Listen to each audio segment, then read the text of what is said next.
Hello दोस्तों, मैं अमन सिंह आपका स्वागत करता हूं मेरे यूट्यूब चैनल एएस क्लासेस पे। तो पिछली वीडियो में हमने पढ़ा है दूरी तथा विस्थापन। आज हम लोग पढ़ने वाले हैं चाल तथा वेग, जो दूरी तथा विस्थापन पे ही आधारित है। तो अगर आपने पिछली वीडियो नहीं देखा है दूरी तथा विस्थापन वाली, तो डिस्क्रिप्शन बॉक्स में लिंक मिल जाएगा, वहाँ से जाके आप देख सकते हैं। यदि आपको दूरी तथा विस्थापन के बारे में नहीं पता तो ये टॉपिक आपको समझ में अच्छे से नहीं आएगा। तो आप पीछे जाके वीडियो को देख सकते हैं, फिर इस वीडियो पे आके इसको भी देख सकते हैं। तो आज हमको शुरू करना है चाल तथा वेग। चाल तथा वेग, इंग्लिश में इसको बोलते हैं स्पीड एंड वेलोसिटी। ठीक है, इसमें हम लोग सबसे पहले पढ़ेंगे चाल के बारे में। सबसे पहले पढ़ेंगे चाल के बारे में। चाल होती क्या है? पढ़ने से यही पता चल रहा है कि चाल मतलब कोई चल रहा है। ठीक है, पढ़ने से यही पता चल रहा है ना कि चाल मतलब कोई चल रहा होगा, तो उसी को चाल कर देंगे। लेकिन वो कैसे कैसे चलेगा? चलने के लिए तो कई प्रकार, कहीं कहीं भी जाया जा सकता है। जैसे कोई दुकान जा रहा हो, कोई स्कूल जा रहा हो। ठीक है, तो यहाँ पे हम लोग उसी के बेस पे समझेंगे, कोई चल के ही जाएगा। ठीक है, तो यहाँ पे मान लेते हैं ये किसी व्यक्ति का घर है। ये किसी व्यक्ति का घर है। ठीक है, ये किसी व्यक्ति का घर है और इस व्यक्ति के घर से 20 मीटर की दूरी पर एक दुकान है। इस व्यक्ति के घर से 20 मीटर की दूरी पर एक दुकान, ये है दुकान। ठीक है, और इस व्यक्ति के घर से जो दुकान जाने का रास्ता है वो ऐसे है, और इस रास्ते की जो लंबाई है वो है 20 मीटर। ठीक है, कि इस व्यक्ति के घर से जो दुकान की दूरी है, जो उसके रास्ते की लंबाई है वो है 20 मीटर। ठीक है, तो चाल को पढ़ने के लिए हम इसी को समझेंगे। व्यक्ति यहाँ से निकलता है और चलना शुरू करता है। यहाँ से यहाँ तक की लंबाई है 5 मीटर और ये 5 मीटर तय करता है 1 मिनट में। ठीक है, ये 5 मिनट तय करता है 1 मिनट में, फिर अगला 5 मिनट भी तय करता है, ये 5 मीटर भी तय करता है 1 मिनट में। ठीक है, फिर ये टोटल 10 मीटर भी वो तय कर देता है 1 मिनट में ही। ठीक है, तो वो दुकान पहुंच जाता है। अब इसमें कर क्या रहा है कि वो अलग अलग दूरी तय कर रहा है समय के साथ। ठीक है, मतलब समय के साथ उसके दूरी में परिवर्तन हो रहा है। पहले 5 मीटर चला, फिर यहाँ से यहाँ तक पहुँचा तो 10 मीटर हो गया दोनों मिला के, फिर यहाँ से दुकान तक पहुँचा तो सब मिला के 20 मीटर चल दिया।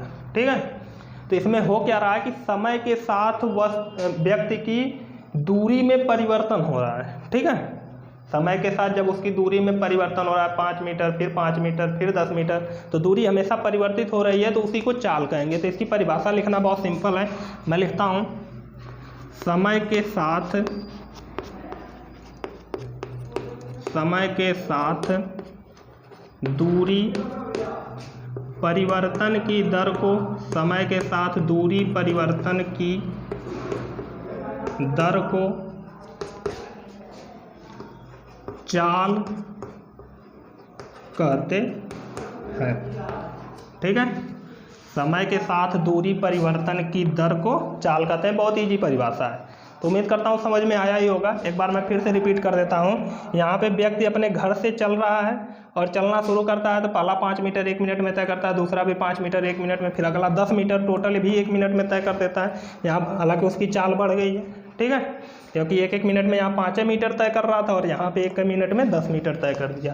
तो ठीक है, तो यहाँ पे क्या हो रहा था कि समय के साथ उसकी दूरी में परिवर्तन हो रहा था, तो वो चल रहा था, यही ना, चल रहा है तो समय भी लग रहा है और दूरी में परिवर्तन हो रहा है, तो उसी को बोल देंगे चाल। तो परिभाषा बताते समय बोलेंगे कि समय के साथ दूरी परिवर्तन की दर को चाल कहते हैं। बात समझ में आई? और चाल बराबर, अगर फार्मूला की बात किया जाए तो चाल बराबर होता है, परिभाषा के अनुसार भी लिख सकते हैं, यहाँ भी देख सकते हैं कि दूरी परिवर्तित हो रही है समय के साथ, तो चाल बराबर दूरी बटे समय, दूरी बटे समय, ये इसका फार्मूला होता है। ठीक है। चाल बराबर दूरी बटा समय इसका फार्मूला होता है। हम लोग चाल की परिभाषा एक तरीके से और दे सकते हैं, ये जिसको फार्मूला अगर याद रहेगा तो वो सिंपल लिख देगा, हम यहाँ पे समझेंगे फिर लिखेंगे, ठीक है। तो समझते हैं, ये दिया चाल बराबर दूरी बटा समय, तो मैं पूछूं कि ये दूरी चाल के बराबर कब होगी, ये दूरी इस चाल के बराबर कब होगी, तो आप सब बोलोगे कि समय को एकांक कर दीजिए, समय को 1 कर दीजिए, तो किसी की बटे 1 हो तो उसको लिखते नहीं है, तो दूरी बराबर चाल हो जाएगा, ठीक है। तो अगर यदि समय एकांक हो, समय क्या हो, एकांक हो, तो अगर समय एकांक होगा तो हम क्या कर सकते हैं, चाल बराबर दूरी, इसको इस तरह लिखेंगे, चाल बराबर दूरी बटे समय को एकांक मान लिए ना, तो समय को अगर एकांक मानेंगे तो समय 1 हो जाएगा, तो बटे 1 का कोई मतलब नहीं, यहाँ पर चाल बराबर हो गया दूरी, ठीक है। तो अगर हमको चाल की परिभाषा बताना हो तो अब हम दूरी को ही चाल कहेंगे, क्योंकि चाल दूरी के ही बराबर है। तो हम बोलेंगे एकांक समय में, समय को हमने एकांक किया तो एकांक समय में तय की गई दूरी को चाल कहते हैं, ठीक है। यहाँ दूरी चाल के बराबर हो गई, जब समय को 1 माने तो दूरी को ही चाल कहेंगे, लेकिन कब, जब हम समय को एकांक मान लिए। तो यहाँ पे बोल सकते हैं कि एकांक समय में, यहाँ पे अलग से एक परिभाषा लिख लेते हैं या करके, ठीक है। एकांक समय में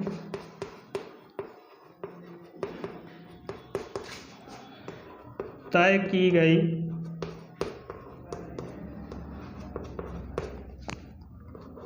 दूरी को चाल कहते हैं, ठीक है। एकांक समय में तय की गई दूरी को चाल कहते हैं, एक हमारी परिभाषा ये निकल के आ गई।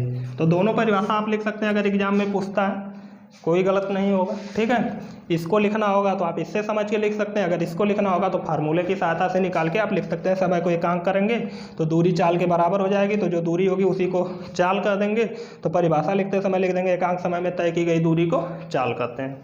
तो उम्मीद करता हूँ ये पूरा समझ में आ चुका होगा, ठीक है। अब हम लोग चलते हैं चाल के प्रकार पे, ठीक है। और जो वेग है एकदम इसी जैसा है, कोई अलग से नहीं है, ठीक है।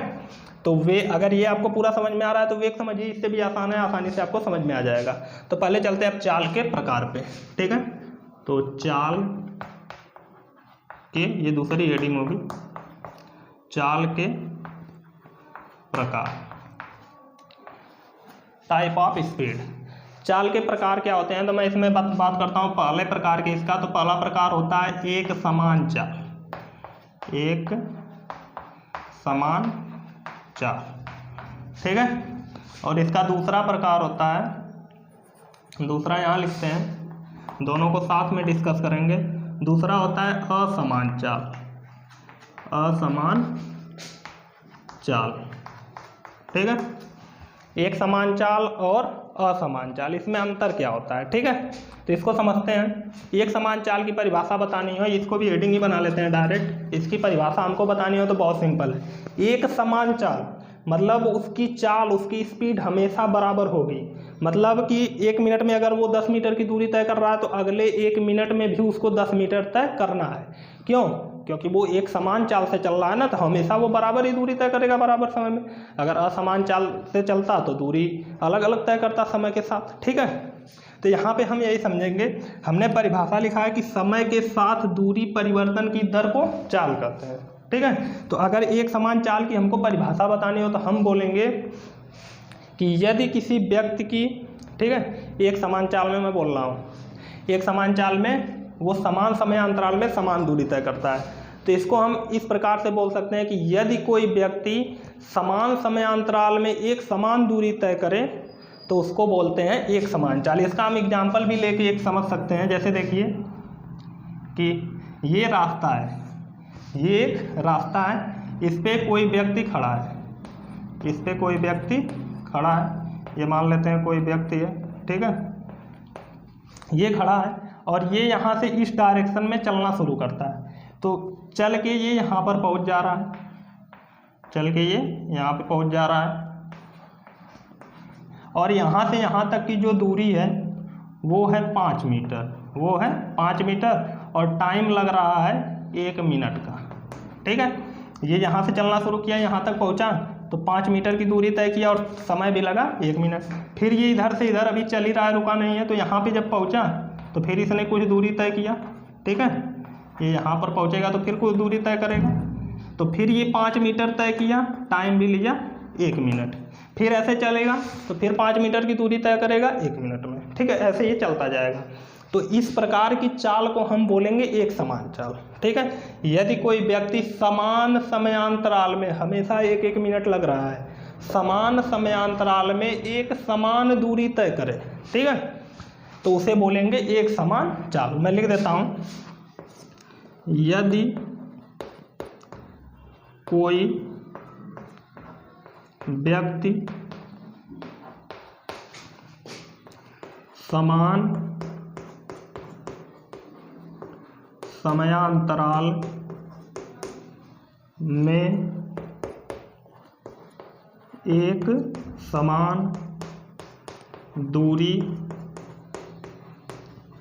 दूरी तय करे तो उसे एक समान चाल कहते हैं।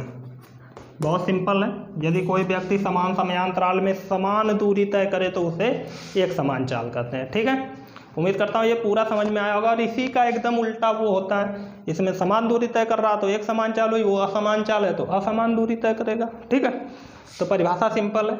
ठीक है, यहाँ तक आपको समझ में आ चुका तो वो तो बहुत ईजी तरीके से समझ में आएगा। इसके लिए भी मैं एग्जाम्पल बना ही देता हूँ, वैसे बहुत ईजी है, चलिए देख लेते हैं। ये कोई व्यक्ति है, ठीक है, यहाँ पे खड़ा है इस रास्ते पे,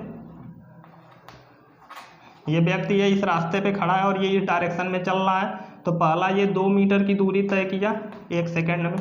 ठीक है, 2 मीटर की दूरी तय किया 1 सेकंड, चलिए सेकंड में तो नहीं चल सकता, मिनट मान लेते हैं। 1 मिनट में वो 2 मीटर चला। ठीक है, फिर यहाँ ये पहुँच गया, जब 2 मीटर चला तो इधर पहुँच गया, तो जब यहाँ पहुँच गया तो फिर ये आगे चलेगा, ये तो रुका है नहीं, तो फिर ये यहाँ से यहाँ पहुँचा, यहाँ से यहाँ पहुँचा, तो जब यहाँ पहुँचा तो अब ये दूरी तय कर दिया 5 मीटर और टाइम लिया 1 मिनट। ठीक है, पहले धीरे धीरे चल रहा था, अब तेज चल दिया होगा, तो 1 मिनट में वो 5 मीटर चल दिया। ठीक है, यहाँ पे आप देख सकते हैं, यहाँ पे हमेशा 5 मिनट चल रहा था 1 मिनट में। ठीक है, तो उसको एक समान दूरी तय कर रहा था तो एक समान चाल कर दिए थे। लेकिन यहाँ पे क्या हो रहा है कि समान समयांतराल में वो असमान दूरी तय कर रहा है। पहले 2 मीटर चला, फिर 5 मिनट, फिर अगले टाइम में पता नहीं 10 मीटर चल दे। ठीक है, तो हम यहाँ पे कह सकते हैं कि यदि कोई व्यक्ति समान समयांतराल में असमान दूरी तय करे तो उसको असमान चाल कहते हैं। तो मैं लिख देता हूँ, यदि कोई व्यक्ति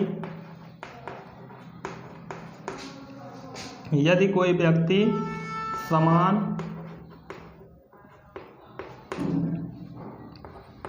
समयांतराल में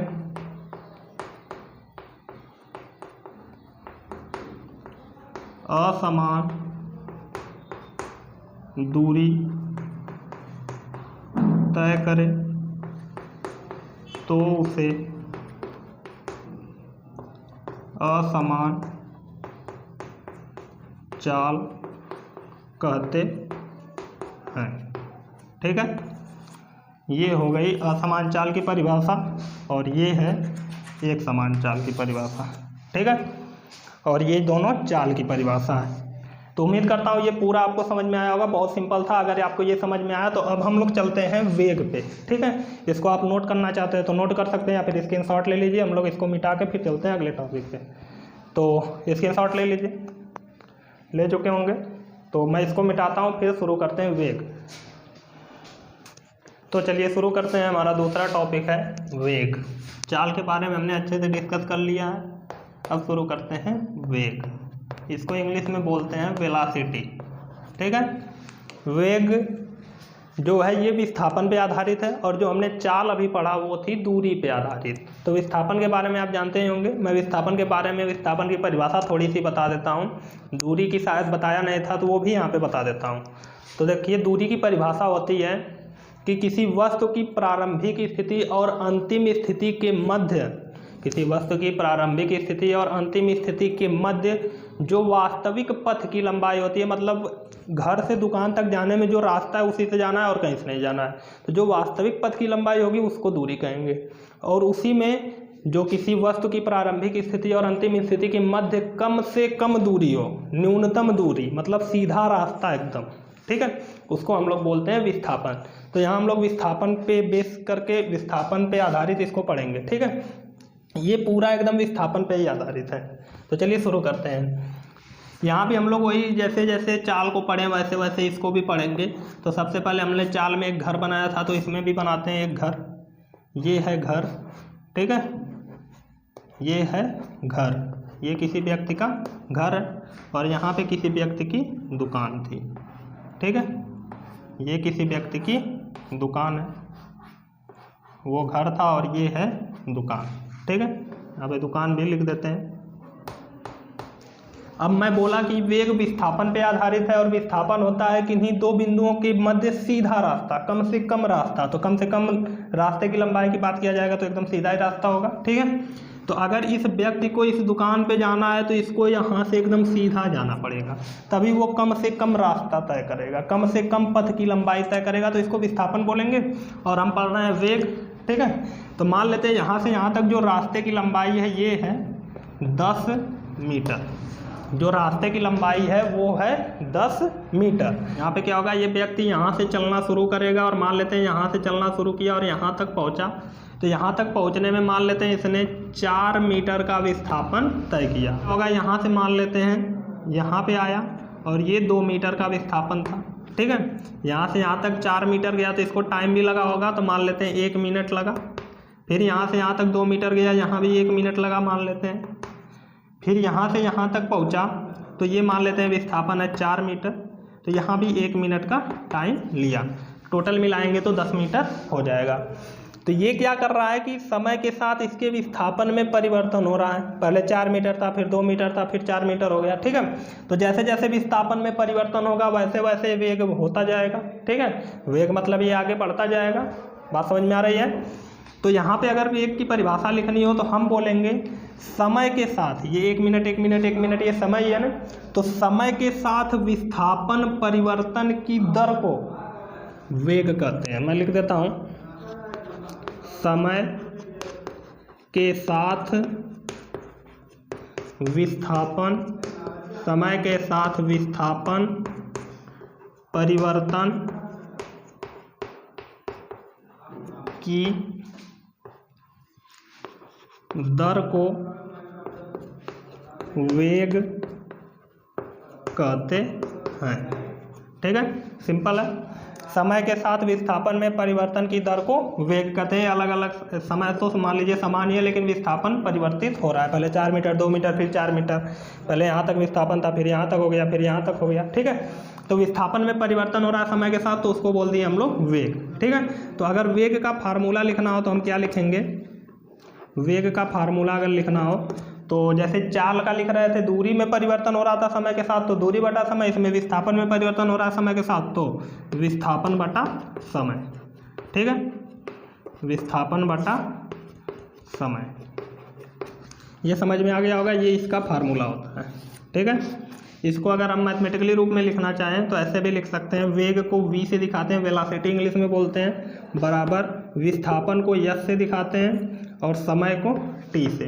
तो इसको ऐसे भी लिख सकते हैं, v बराबर s अपान t, ठीक है। तो वेग बराबर होता है विस्थापन बटे समय, या इसको बोल सकते हैं v बराबर s अपान t। बात समझ में आ चुकी होगी। तो हमने उसमें पढ़ा था चाल में एक और परिभाषा अलग से, इस फार्मूले से हमने चाल के फार्मूले से निकाला था। तो यहाँ भी वैसा कर सकते हैं। देखिए कैसे करेंगे, वही नियम रहेगा। हम यहाँ पे देखेंगे विस्थापन इस वेग के बराबर कब होगा, जब हम समय को एकांक कर देंगे। तो एकांक कर देंगे तो विस्थापन वेग के बराबर हो जाएगा। तो जो एकांक समय में विस्थापन तय करेगा उसको वेग बोल देंगे, ठीक है। मान लेते हैं यदि समय एकांक हो, यदि समय एकांक हो तब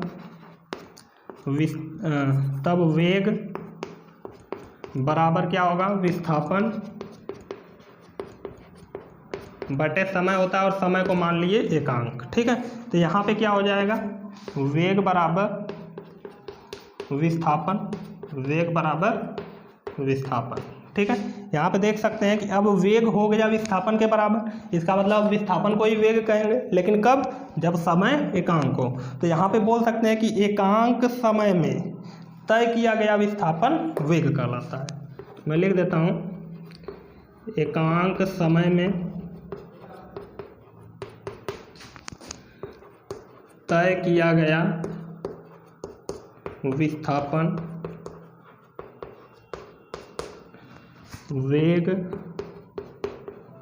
कहलाता है। ठीक है, एकांक समय में तय किया गया विस्थापन वेग कहलाता है। एक वेग की परिभाषा ये हो गई।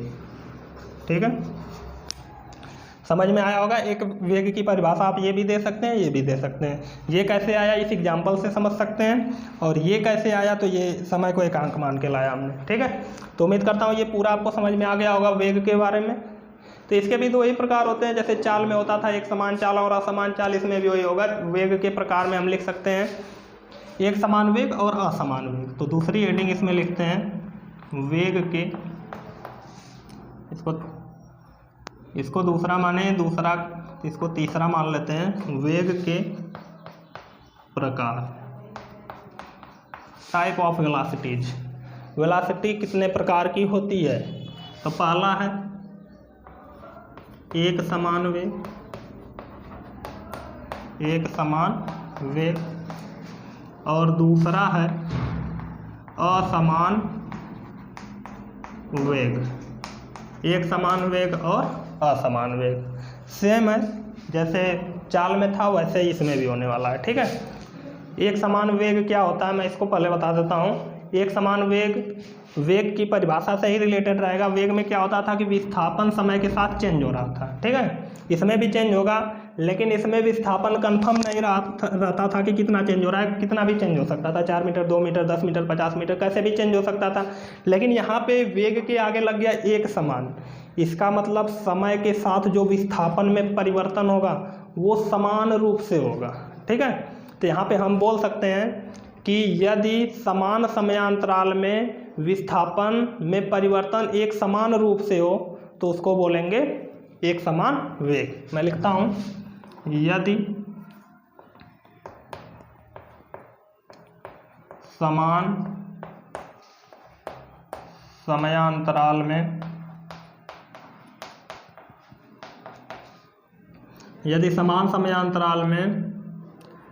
विस्थापन में परिवर्तन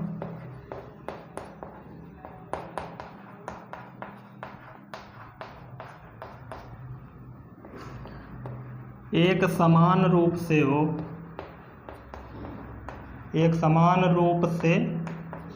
हो, यदि समान समयांतराल में विस्थापन में परिवर्तन एक समान रूप से हो तो उसे एक समान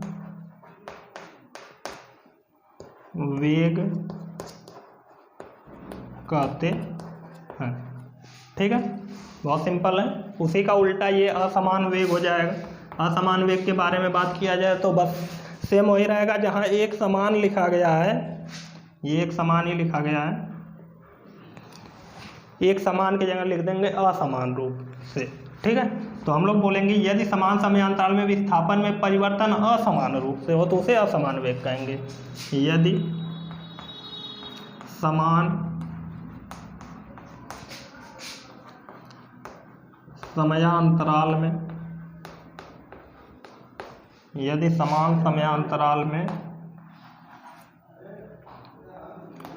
विस्थापन में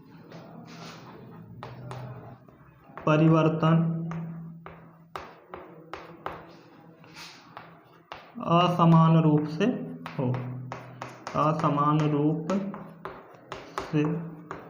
से हो तो उसे असमान वेग कहते हैं। ठीक है, ये एक समान वेग की परिभाषा हो गई और ये असमान वेग की, दोनों सिंपल था। इसी का उल्टा वो था, इसको मैंने अच्छे से समझाया, बस जहाँ एक समान था वहाँ असमान लिख दिया, तो असमान वेग की परिभाषा हो गई। ठीक है, तो ये पूरा टॉपिक समाप्त हो चुका है, चाल तथा वेग का पूरा टॉपिक समाप्त हो चुका है। इसमें मैंने एक चीज़ को डिस्कस नहीं किया है, चाल का मात्रक और वेग का मात्रक दोनों सेम होता है, तो चलिए उसको भी डिस्कस कर लेते हैं। पहले डिस्कस करते हैं चाल का मात्रक। ठीक है, यहाँ पे लिखता हूँ चाल का मात्रक क्या होता है। तो चाल का मात्रक सिंपल निकाल सकते हैं, आप जानते हैं चाल बराबर होता है दूरी, चाल बराबर होता है दूरी बटे समय। ठीक है, तो अगर चाल का मात्रक लिखना हो तो हम क्या लिखेंगे, चाल का मात्रक अगर हमको लिखना हो तो हम लिख सकते हैं चाल का मात्रक बराबर दूरी का मात्रक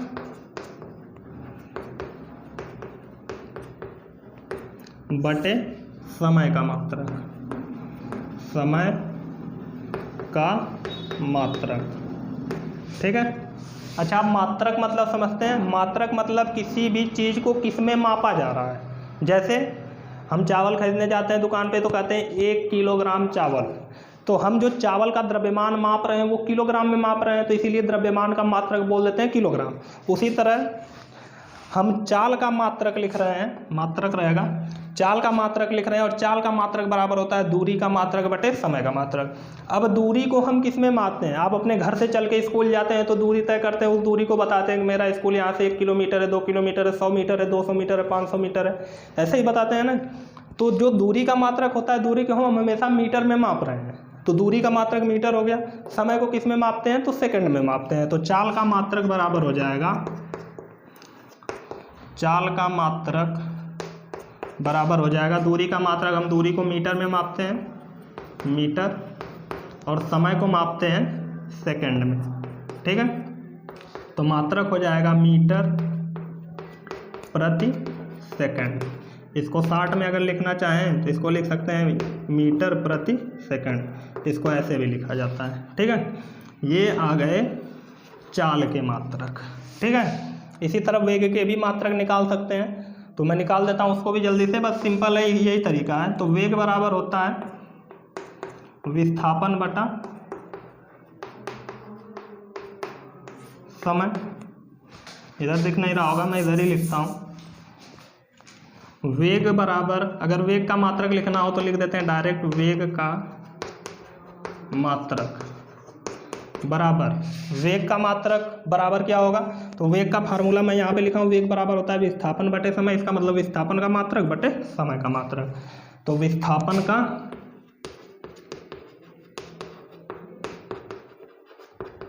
मात्रक बटे समय का मात्रक। ठीक है, तो वेग का मात्रक क्या हो जाएगा, वेग का मात्रक बराबर हो जाएगा, विस्थापन का मात्रक क्या होगा, विस्थापन भी एक प्रकार की लंबाई ही होती है, तो लंबाई को हम मीटर में ही मापते हैं, तो मीटर ही लिखेंगे, मीटर बटे समय का मात्रक अभी बताया सेकंड, तो इसका भी मात्रक हो जाएगा मीटर प्रति सेकंड। तो ये आ गया वेग का मात्रक और ये आ गया चाल का मात्रक, दोनों सेम होता है। ठीक है, बस अंतर क्या होता है, तो इसमें बार बार विस्थापन बोला जाता है और चाल में बार बार दूरी बोला जाता है। ठीक है, तो उम्मीद करता हूँ ये पूरा आपको समझ में आया होगा। अगर कहीं नहीं समझ में आता है तो एक बार वीडियो को बैक करिए और फिर से देखिए, और इसको आप नोट कर लीजिए या स्क्रीनशॉट ले लीजिए। ठीक है, ले चुके होंगे। तो आज के लिए बस इतना ही, मिलते हैं नेक्स्ट टॉपिक के साथ, उसमें हम लोग बात करेंगे त्वरण की। ठीक है, अगर आपको वीडियो पसंद आता है तो लाइक शेयर सब्सक्राइब जरूर कीजिएगा। धन्यवाद।